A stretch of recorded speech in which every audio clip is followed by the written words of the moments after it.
Ngasi nungdan phongkiba Kangleipak Meragi pause degi maruoiba pau khara khangasaraga miyamda khudo tamjige National Highway 37 Tongjai Maril na chingba lambi sing matang kaktuna tingbagi khongjang hena kansingkrei petrol pump kaya thau queue lepna ba haunare Manipur lengana Kangpopi amasung Churachandpur district ki singkhong singya da leiba Naga tribe sing alternative administration arrangement tawbiu haijababu Manipur lengana thabo oina pangthokpidaba adubu yamna kanin yaningdaba phongdoktuna Rongmai Naga Council Manipur United Fire Ruang Yan RNCML na ngarong August 9 gi ahing nungaidagi hauna National Highway 37 Imphal Jiri lambi amadi Bisnupur Khaupom Rekpan Road Thaba Tongjai Mari lambi amadi National Highway 37 Jiri lambi chathok chasin tawbasi thingbagi khongjang asi akanba mawngda sangsingkrei Ban chawgapa singna lambida uwa phajinuna lambida tayar mai thaba amadi nupa nupi mayam tholaktuna Lambida phamjinuna amasung lepchinuna lambi thingbagi khongjang sangsingki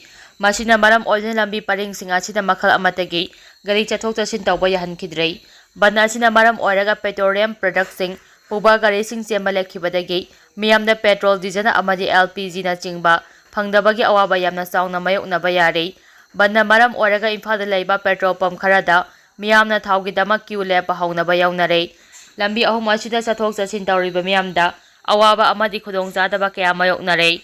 Jiri lambigi new kaithema mida sungasi masing yamlaba nupisingna nongmarakta lambi thingmagi khongjang sangsingki masina maram oidina mafam aduda gari amata chathok chasin tawba yahankidrei none yoromdagi ponginglongda su lambida tayar mai thaba yauna lambi thingmagi akamba khongjang sangsingki panba yabade Kangpopi amade Churachandpur district ki chinghong singya da tariba minority naga furup singna makhoi makhoigi district headquarters singda chathok chasin tawbada awaba mayoknabana maram oiraga Rongmai Naga Council Manipur Nature Fire Ruang Yan Foothills MNCM LTN na alternative initiative arrangement tawnaba lengakta taksinuna lakhibani masida natana Churachandpur amadi Kangpopi district khundariba Rongmai amadi atai naga tribe sing National Food Security Act Mahatma Gandhi National Rural Employment Guarantee Scheme sing ana laing amadi chathok chasin yaungna lengaki mari leinaba Thabak thoramsing pangthokpada chauna khudongchadaba mayoknare haduna matam kyagi mamangdagi Manipur lenga amadi lengaki authorities singda memorandum kaya pisingkiba leikhrabani asumna matam kyagi mamangdagi panduna lakliba demand singa mari lenina hariba phurup singa sigi yenglaga nona district alternative administration gi thawrang ama tawbinaba hajiduna lakhibani adum oinamak lengana thabok lokholaktabagi mayokta matang kaktuna lambi thingmagi khongjang asi sangchilakhibani Modi lengana maitei lol amadi mayekidamak rupa crore 19 kaithokrai MP Sina Zawba Manipur ge lon haibadi maitei lon amadi maitei mayek asibu hena sakwa ahnaba pandamda modi lenga asina ahanba tangkaki oina rupa crore 19 kaithokre hana Manipur ge oina Rajya Sabha gi MP oireba Maharaj Sina Zawba lesembana social media da thagalakpa post amada phongdorakli post thagalakpa wafam masina makha tarai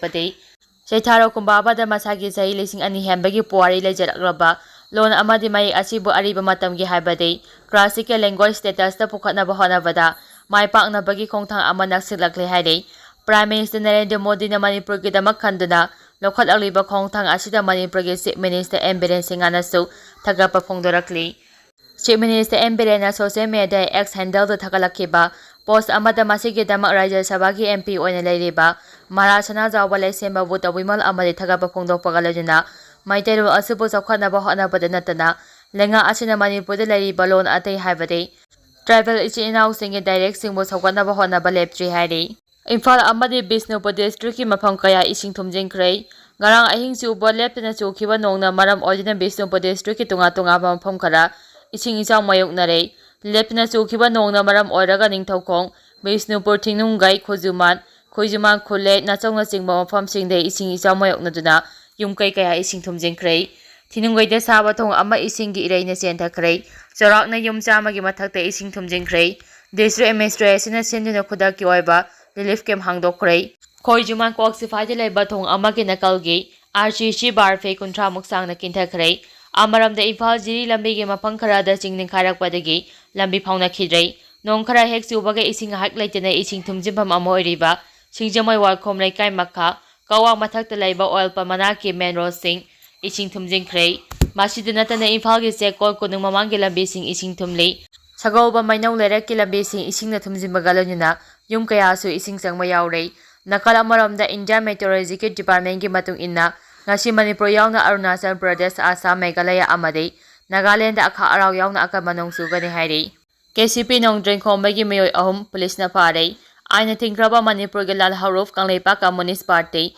Nongdring Khombagi Mayoy Ahum Asigi Taraka Tarote Imphal West District ki Yangthang da leiba Khori Arcade dagi fagale hairi. Police ki pawasin haribadi Faraba Mayoy Ahum adudi Sanju Wahengbam Sei Kungamari Soibam Mano Sei Kungatare amadi Soibam Ranchema Sei Kungamari kawi hairi. Makhoi sel oina lupa lising yangkai ka chamaga tara mobile phone ahum Saka mari pamba gari ama fagale Faraba Mayoy sing asi miyamdagi namdana sengkai thumkai tawbada chenaba Mayoy na haina police ki paw amana hairi. Wung tangkhul gi area da poppy pambi thaba yaroi GPRN Wung tangkhul region WRT na konba mafamsingda poppy thaba gi thabak tawba yaroi haina Government of the People's Republic of Nagaland GPRN na akanba wafam thamlaklei. Urkhul Times ki paw amagi matung inna GPRN na tholakiba order aduna palibade Wung tangkhul region gi manungda lairiba mari leinaba village authorities sing na hariba region asida poppy thaba lokpana singmagi thabak tharam amata tawba yaroi. Aduga order asi mari leinaba village authority ni yamna jaksina ngakna sakadabani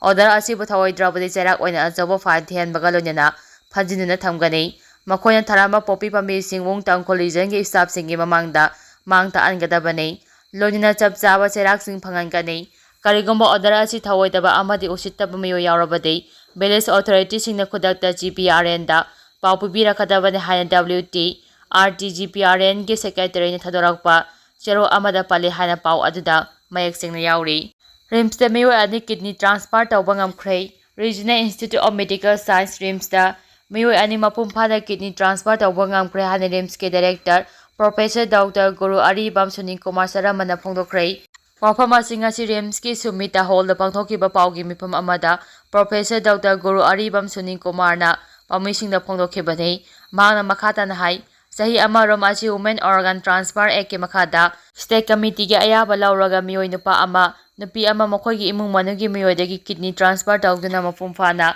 kidney transfer tawbada mai paktuna ngasi discharge tawraga ni haina phongdokhi mangna makhatan hai nupa adugi kidney aduna mahaki loina bida pibani aduga nupa adugi kidney na mahaki manang nupa da pibani operation adu mai pangna tawbada pung 3 tagi 8 rom changki selo oina lupa lakh 5 rom changi Chief Minister ki Haksel ka paiba maram na lupa la ahum khak sangki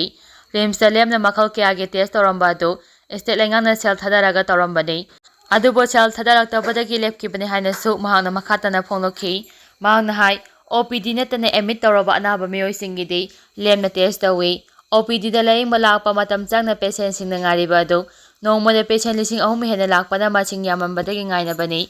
OPD ticket kakpada queue lep trabasu Line Aadhaar scanner tawraga ticket lawba yabagi khudongchaba leirei. RIMS Imphal ase handa India ke National Institute Ranking Framework ki yankai suba ranks ta ngamdriba asi ke maramdei anaba hospital kaya AIMS ta registration tawrakpadani Imphal RIMS asisu kumjali singani ge sumna taraga mapanda INIAIISM ki thakta ongkhatnaba wafam leikrabani matam khara gi matongdadi soina ongkhalagani haiki